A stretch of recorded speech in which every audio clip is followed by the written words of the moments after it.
வணக்க மக்களே, இன்னைக்கு நம்ம என்ன பார்க்க போறோம்னா ஆர்சிபி vs மும்பை மோதிய போட்டியில் நடந்த அதிர்ச்சி சம்பவம். சிஎஸ்கேவுக்கு சாதகமாக மாறிய போட்டியின் முடிவுகள். அதாவது ஐபிஎல் தொடரின் 25வது லீக் போட்டியில் மும்பை அணியை எதிர்த்து ஆர்சிபி அணி விளையாடியது. இந்த போட்டியில் டாஸை வென்ற மும்பை அணியின் கேப்டன் ஹர்திக் பாண்டியா பவுலிங்கை தேர்வு செய்தார். இதன் பின் விராட் கோலி டூப்ளசிஸ் கூட்டணி தொடக்கம் கொடுத்தது.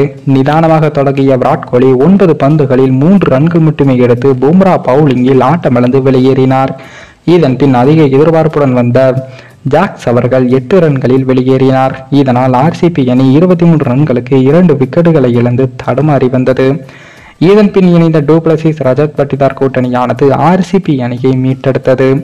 டூப்ளசிஸ் ஒரு பக்கம் அசத்தலாக பவுண்டரி அடிக்க தொடங்க, மறுபக்கம் ரஜத் பட்டிதார் கிளாசிக் ஷாட்களால் அனைவரையும் மிரள வைத்தார். இதனால் ஆர்சிபி அணியின் ஸ்கோரும் வேகமாக எகிரியது. 10 ஓவர்கள் முடிவில் ஆர்சிபி அணி 89 ரன்களையும் சேர்த்திருந்தது. தொடர்ந்து கோட்ஸி பவுலிங்கில் 2 சிக்சர்களை விளாசிய பட்டிதார் அவர்கள் 25 பந்துகளில் அரை சதத்தையும் வெட்டினார். ஆனால் அடுத்த பந்திலேயே அவர் ஆட்டமிழக்க, அதன் பின் வந்த மேக்ஸ்வெல் வழக்கம் போல டக் அவுட் ஆகி வெளியேற, இதன் மூலம் ஐபிஎல் தொடரில் அதிக முறை டக் அவுட்டான வீரர்கள் பட்டியலில் முதலிடத்திற்கு மேக்ஸ்வெல் முன்னேறியுள்ளார். இதன் பின் களமிறங்கிய நம்ம தமிழக வீரர் தினேஷ் கார்த்திக் அவர்கள் ஒரு பக்கம் விளையாட, மறுபக்கம் நின்று டூப்ளசிஸ் அவர்கள் 33 பந்துகளில் அரை சதத்தையும் எட்டினார். இதனால் 15 ஓவர்களின் முடிவில் ஆர்சிபி அணி 4 விக்கெட்டுகள் இழப்பிற்கு 130 ரன்களையும் சேர்த்திருந்தது. அப்போது 16வது ஓவரை வீசிய ஆகாஷ் மத்வால் அவர்களின் பவுலிங்கில் தினேஷ் கார்த்திக் அவர்கள் 4 பவுண்டரிகளை விளாசி மிரட்டினார். ஆனால் அடுத்த ஓவரிலேயே டூப்ளசிஸ் அவர்கள் 40 பந்துகளில் 61 ரன்கள் எடுத்து ஆட்டமிழக்க, அதன் பின் வந்த ஆர்சிபி பேட்ஸ்மேன்கள் அனைவரும் சொற்ப ரன்களுக்கு வெளியேறினார்கள். லோம்ரார் மற்றும் விஜயகுமார் டக் அவுட் ஆக, இம்பாக்ட் பிளேயராக வந்த சௌரப் அவர்கள் 9 ரன்களில் ஆட்டமிழந்தார். இதனால் ஆர்சிபி அணி 19 ஓவர்களின் முடிவில் 8 விக்கெட்டுகள் இழப்பிற்கு 177 ரன்களையும் சேர்த்தது. இதன் பின் கடைசி ஓவரை வீச ஆகாஷ் மத்வால் அவர்கள் வந்தார். இந்த ஓவரில் தினேஷ் கார்த்திக் அவர்கள் 2 சிக்சர்கள் 1 பவுண்டரிகள் உட்பட 19 ரன்களையும் விளாசினார்.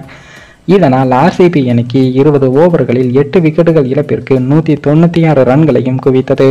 கடைசி நேரத்தில் களமிறங்கி அதிரடியாக விளையாடிய தினேஷ் கார்த்திக் அவர்கள் 23 பந்துகளில் 4 சிக்சர் 5 4 உட்பட 53 ரன்களையும் விளாசினார்.